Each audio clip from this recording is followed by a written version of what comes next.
हम ग्राफिक्स के जरिए आपको दिखाने की कोशिश करते हैं कि आखिर 9 तारीख को हुआ क्या क्या है, किस तरीके से एक बार फिर से सीज फायर का उल्लंघन हुआ, किस तरीके से पाकिस्तान की तरफ से हमले की कोशिश की गई, किस तरीके से 26 अलग अलग जगहों पर, जी हां, देश के 4 राज्यों के 26 अलग अलग आबादी वाले शहरों पर निशाना साधने की कोशिश ड्रोन्स के जरिए की गई थी पाकिस्तान की तरफ से।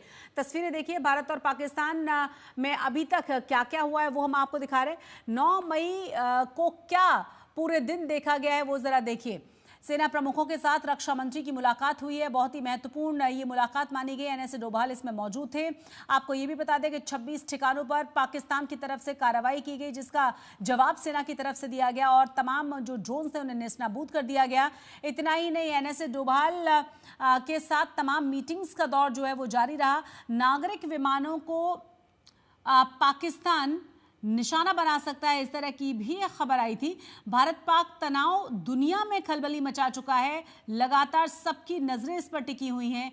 इतना ही नहीं, तुर्की के ड्रोन से भारत पर हमले की कोशिश की गई, जिसके बारे में जानकारी ये मिली कि पूरी दुनिया में एक आधी ऐसा देश है जो अब इस हालात में भी पाकिस्तान को सपोर्ट कर रहा है, और उसमें तुर्की का नाम भी है, क्योंकि जिन ड्रोन से भारत पर हमला करने की कोशिश की गई थी, नुकसान पहुंचाने की कोशिश की गई थी पाकिस्तान की तरफ से, वो तुर्की के ही विमान थे। इतना ही नहीं, पाकिस्तान खुद चौतरफा बहुत ज्यादा बुरी तरह से घिरा हुआ नजर आ रहा है, क्योंकि बीएलए की तरफ से जबरदस्त तरीके से लगातार हमला पाकिस्तान के भीतर किया जा रहा है, सेना को निशाना बनाया जा रहा है, और ये हमले और ज्यादा तेज हो गए हैं।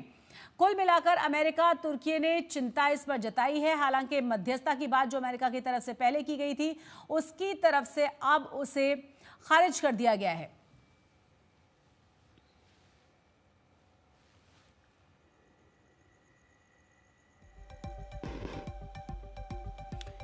तो भारत वर्सेस पाकिस्तान में अब तक क्या क्या हुआ है, खासतौर से 9 मई के दिन क्या क्या देखने को मिला है वो हम आपको दिखा रहे हैं। आपको ये भी बता दें कि तनावपूर्ण माहौल लगातार बना हुआ है। लगातार आज भी कई महत्वपूर्ण मीटिंग्स होनी है। प्रधानमंत्री नरेंद्र मोदी एक बार फिर से तमाम मीटिंग्स करने वाले हैं। रक्षा मंत्री की मीटिंग्स होने वाली हैं।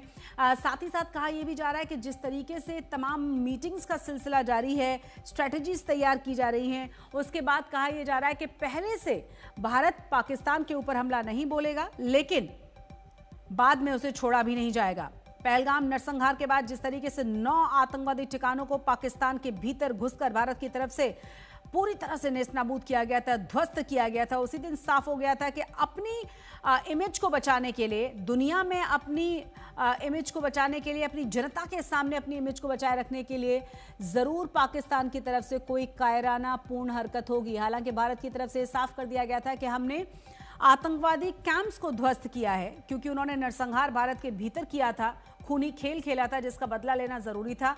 न तो भारत की तरफ से किसी भी तरह से सैनिकों को के ऊपर कोई कार्रवाई की गई थी, और ना ही सिविलियंस को निशाना बनाया गया था। तो ये पूरा साफ साफ एक मैसेज था कि आतंकवादियों को छोड़ा नहीं जाएगा, लेकिन किसी भी तरह से भारत की तरफ से कोई भी उकसावे वाली कार्रवाई भी नहीं की जाएगी। बावजूद इसके जिस तरीके से पाकिस्तान की तरफ से लगातार सीज फायर का उल्लंघन होता रहा, बावजूद इसके बार बार जिस तरीके से पाकिस्तान की तरफ से लगातार अटैक्स किए गए हैं, ड्रोन से जो हमले किए जा रहे हैं, लगातार आबादी वाले इलाकों को, नागरिकों को निशाना बनाने की कोशिश की जा रही है, उसके बाद और ज्यादा मुश्किलें अब पाकिस्तान की बढ़ती हुई नजर आ रही हैं, क्योंकि भारत मुंहतोड़ जवाब हर क्षेत्र में पाकिस्तान को दे रहा है।